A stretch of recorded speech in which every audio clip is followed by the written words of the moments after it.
قال الإمام ابن أبي العز الحنفي رحمه الله في كتابه الأرجوزة المئية في ذكر حال أشرف البرية: أقد ابنة الصديق في شوال وبعد 50 وعام تالي أسري به والصلوات فرضت 55 كما قد حفظت۔ اللہ کے نبی صلی اللہ علیہ وسلم کی سیرت کے حوالے سے ہم آج انشاءاللہ ذکر کریں گے آپ صلی اللہ علیہ وسلم کا ایک معجزہ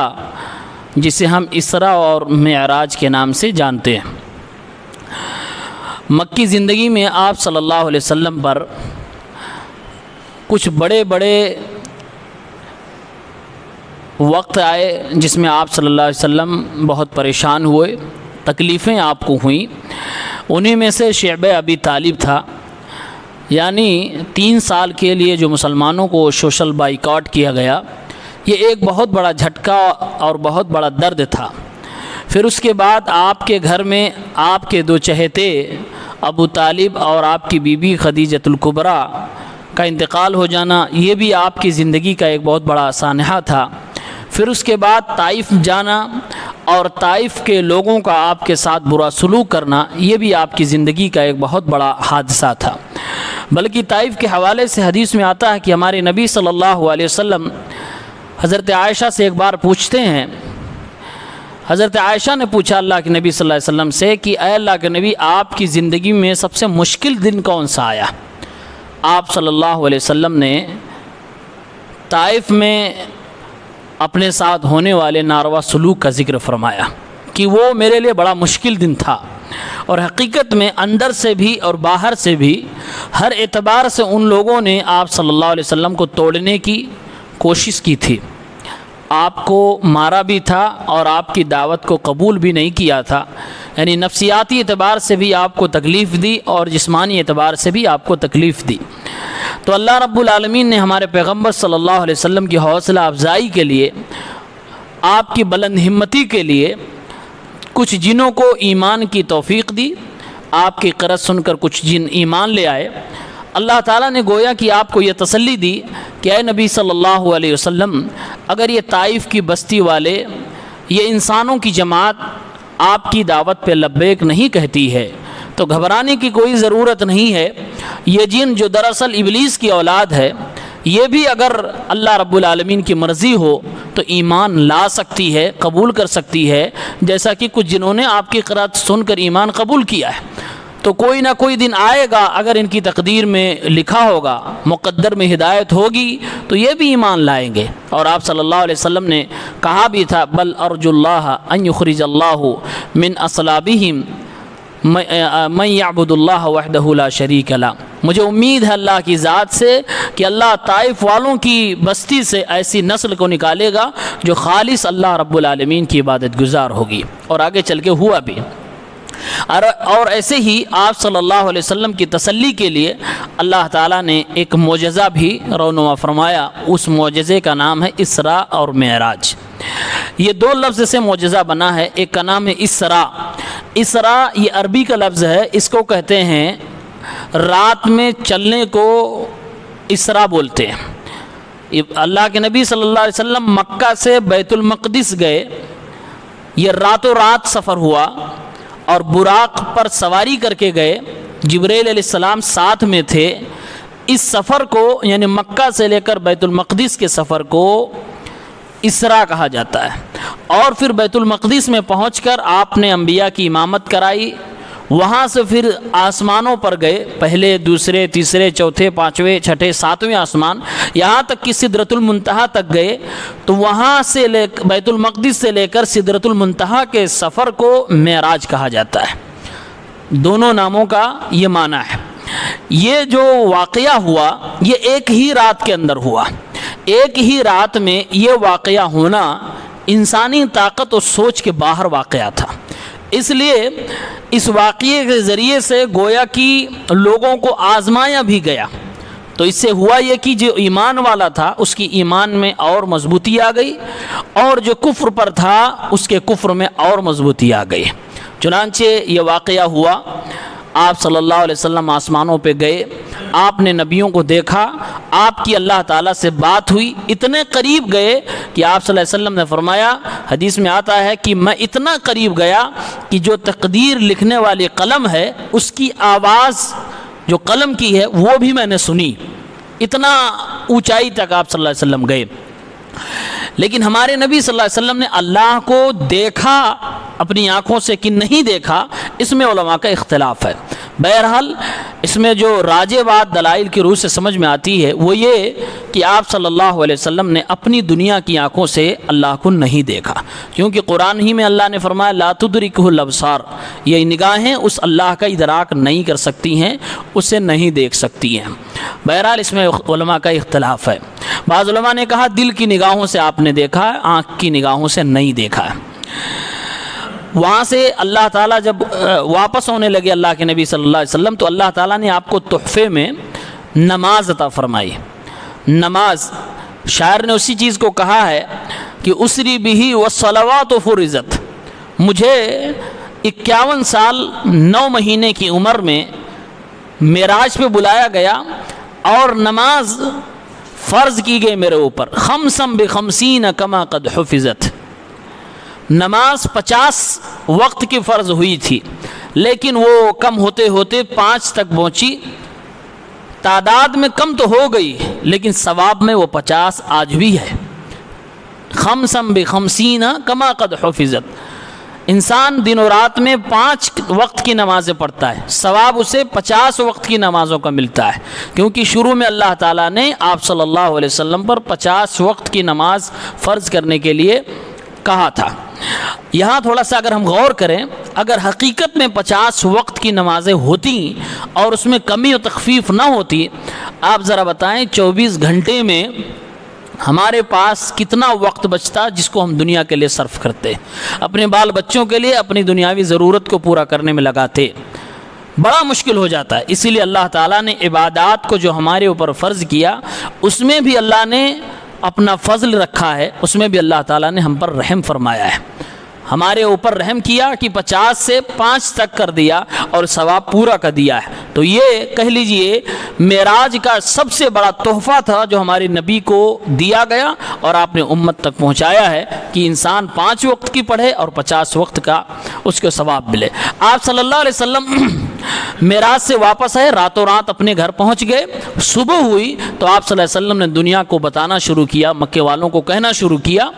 اور آپ کو کسی بات کا ڈر نہیں تھا کہ کوئی مانے گا کہ نہیں مانے گا، انکار کر دے گا، یہ لوگ نارمل بات نہیں مانتے، اتنی بڑی بات کیسے مانیں گے، ایسا کچھ نہیں تھا۔ آپ بھیجے گئے تھے دنیا کو بتانے کے لیے، آپ نے دنیا کے سامنے کہا، مکے والوں سے کہا کہ میرے ساتھ ایسا ایسا رات میں ہوا اور میں یہاں سے بیت المقدس گیا، بیت المقدس سے پھر آسمانوں پر گیا۔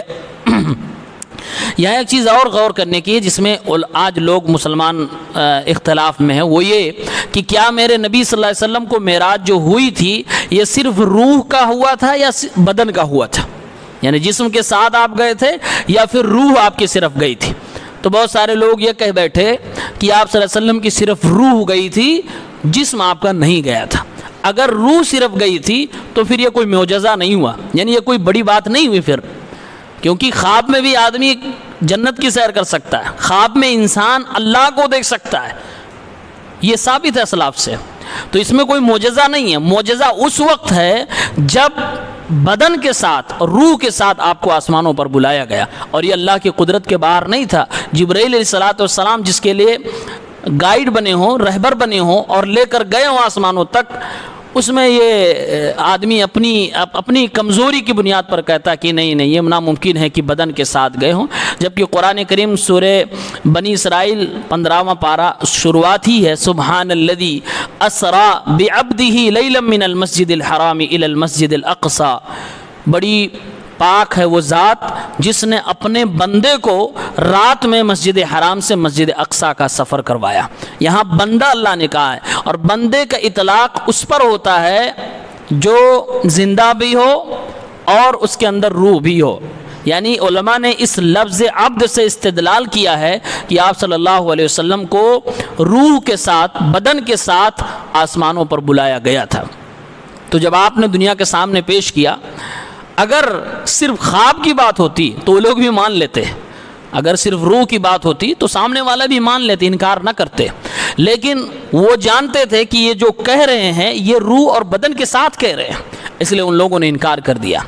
بلکہ روایات میں یہ موجود ہے کہ اللہ کے نبی صلی اللہ علیہ وسلم کہہ رہے تھے، لوگوں نے جا کر ابو بکر صدیق سے کہا کہ آپ کا دوست ایسا ایسا بہکی بہکی بات کر رہا ہے، اس طرح کی باتیں وہ آج بک رہا ہے۔ ابو بکر صدیق رضی اللہ عنہ نے کہا کیا سچ میں محمد الرسول اللہ نے ایسا کہا؟ لوگوں نے کہا ہاں وہ کہہ رہے ہیں۔ ابو بکر صدیق نے کہا اگر انہوں نے کہا ہے تو میں اس کی تصدیق کرتا ہوں اور یہ بات صحیح ہے، میں اس پر ایمان لاتا ہوں، وہ کوئی کبھی جھوٹ نہیں بولتے۔ چنانچہ اللہ کے نبی صلی اللہ علیہ وسلم صبح صبح جب خبر دے رہے ہیں، ابو جہل سے بھی آپ صلی اللہ علیہ وسلم نے ذکر کیا کہ میں ایسا ایسا ہوا میرے ساتھ۔ ابو جہل مذاق اڑانے لگا اور کہا کہ اے محمد، کیا جو تم بات ابھی کہہ رہے ہو اسی پہ قائم رہو گے، بدلو گے تو نہیں؟ تو کہا نہیں بدلوں گا، کام یہیں پر ٹھہرے رہو، میں لوگوں کو بلا کے لاتا ہوں۔ یعنی عقل سے بالکل باہر چیز تھی، اور معجزہ اسی کا نام ہے کہ عام عادات کے اوپر ہٹ کر انسانی پہنچ سے باہر جو چیز ہو اسی کو معجزہ کہتے ہیں۔ وہ گیا لوگوں کو بلا کر لایا پیارے نبی صلی اللہ علیہ وسلم کا مذاق اڑانے کے لیے کہ دیکھو کس طرح سے پاگلوں والی بات کر رہا ہے۔ اللہ کے نبی اسی چیز پر ڈٹے رہے۔ لوگوں نے مطالبہ کر لیا، کہا اگر تم سچ کہہ رہے ہو تو چلو بتاؤ بیت المقدس میں کتنے کھمبے ہیں، اس مسجد کے حوالے سے لوگ پوچھنے لگے، کیونکہ کچھ لوگوں نے یا تو پڑھا تھا یا وہاں کی سفر کیا تھا، بہرحال ان کو جانکاری تھی۔ اللہ کے نبی صلی اللہ علیہ وسلم نے اللہ سے دعا فرمائی کہ آزمائش میں ہوں، آج تیرے نبی کے سچے اور جھوٹے ہونے کا امتحان چل رہا ہے۔ چنانچہ اللہ تعالیٰ نے مکے میں رہتے ہوئے آپ کے سامنے بیت المقدس کو کھول دیا، اور آپ مکے میں رہتے ہوئے بیت المقدس کے بارے میں ہو بہو وحی کے ذریعے سے بتاتے رہے جو وہ پوچھتے رہے۔ آخر کار ان لوگوں نے مانا نہیں، جبکہ یہ واضح ثبوت تھا کہ آپ سچے ہیں۔ اس اسراء و معراج کے واقعے سے ہمیں دو بڑا سبق ملا۔ پہلا بڑا سبق یہ ہے کہ اس معراج میں اللہ تعالیٰ نے تحفے کے طور پر نماز دی ہے، اس کی اہمیت بہت زیادہ تھی، اس لیے اللہ تعالیٰ نے اس عبادت کو ساتوں آسمانوں پر بلا کر بڑے اہتمام کے ساتھ ہمارے نبی کو دیا ہے، اور مشکلات کے بعد تسلی کے طور پر اس نماز کو دیا ہے۔ اسی لیے قرآن میں اللہ تعالیٰ نے خود کہا ہے وَاسْتَعِينُوا بِالصَّبْرِ وَالصَّلَاةِ، کہ نماز اور صبر کے ذریعے سے مدد کا مطالبہ کرو۔ پتہ چلا کہ اللہ تعالیٰ نے مشکلات کی گھڑی میں آپ کو ایک ذریعہ دے دیا کہ اے نبی اس نماز کے ذریعے سے مجھے یاد کرنا،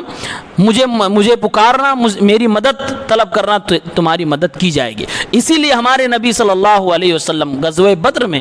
جب 313 بمقابلہ 1000 تھے، پیارے نبی نے نماز 2 رکعت پڑھی تھی، اور سجدے میں آپ نے دعا فرمائی تھی اللہم ان تہلک ہذہ العصابہ لن تعبد فی الارض ابدا، اے اللہ اگر آج یہ 313 ہلاک ہو گئی اس زمین پر شاید تیری عبادت کبھی نہ ہو سکے۔ نماز کے ذریعے سے آپ نے مدد مانگی تھی،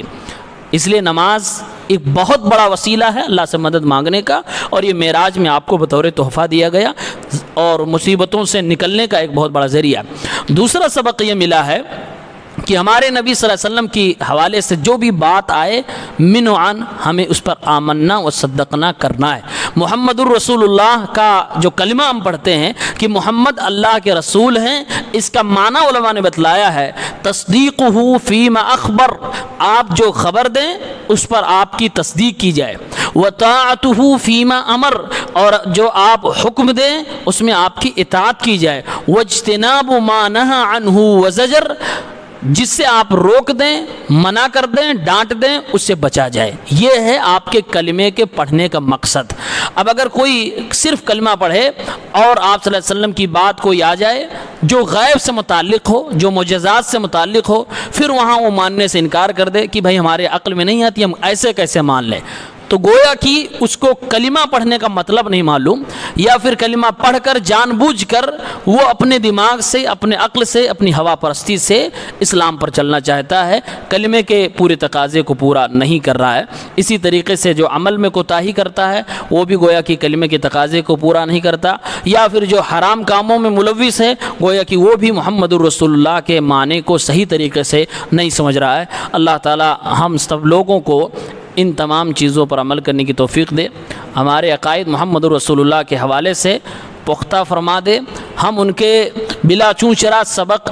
تصدیق کرنے والے ہوں، اور نماز کا جو تحفہ ملا اس معراج میں اس پر ہم پابندی سے گامزن رہیں۔ اللہ ہم سبھی کو اس کی توفیق دے، آمین۔